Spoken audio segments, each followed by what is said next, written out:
अरुण भाऊंचा जन्म मेंगडेवाडीतील एका सामान्य शेतकरी कुटुंबात झाला. अतिशय हलाखीची परिस्थिती, पण शिक्षणाची आवड.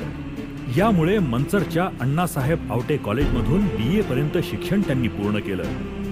शिकत असतानाच एका गॅरेजमध्ये फिटर म्हणून कामालाही सुरुवात केली.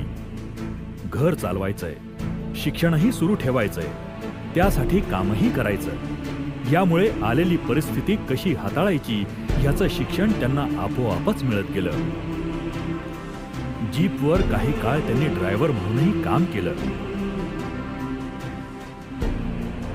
या सर्वांचा परिणाम कॉलेजमध्ये एक उत्तम संघटक म्हणून अरुण भाऊ नावारूपाला आले आणि राजकारणात प्रवेशाची ही पहिली दिशा ठरली.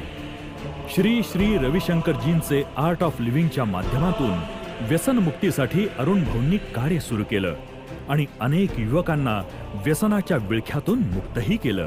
तसंच गोरगरीब जनतेसाठी मोफत सामुदायिक विवाह सोहळे सुद्धा आयोजित केले. राजकारणाला सुरुवात झाली.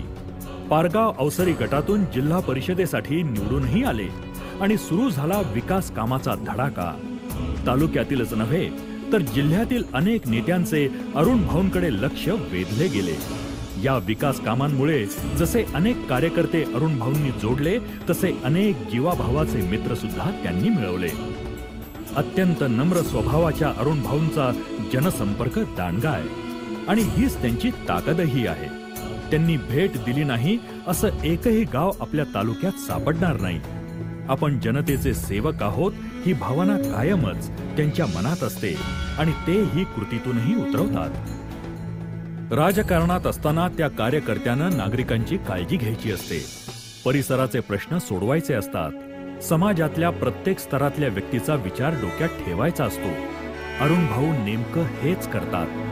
परिसर स्वच्छतेचं महत्त्व पटवून देण्यापासून ते रोजगार निर्मितीच्या माध्यमातून स्वावलंबी बनून सन्मानानं कसं जगावं ह्याचे अनेक दाखले आज या मतदारसंघात अरुण भाऊंमुळेच पाहायला मिळतात. अरुण भाऊंच्या कामाचा धडाका काही नेत्यांना बघवत नव्हता. अरुण भाऊंचं नाव मोठं झालेलं त्यांना सहन होत नव्हतं. अरुण भाऊंविरुद्ध कट कारस्थाने शिजू लागली. त्यांच्या कारवायांनी अरुण भाऊंना त्रस्त करायला सुरुवात केली. शेवटी निर्णय झाला.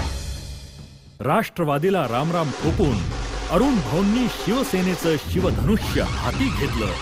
तालुक्यात आनंदी आनंद झाला.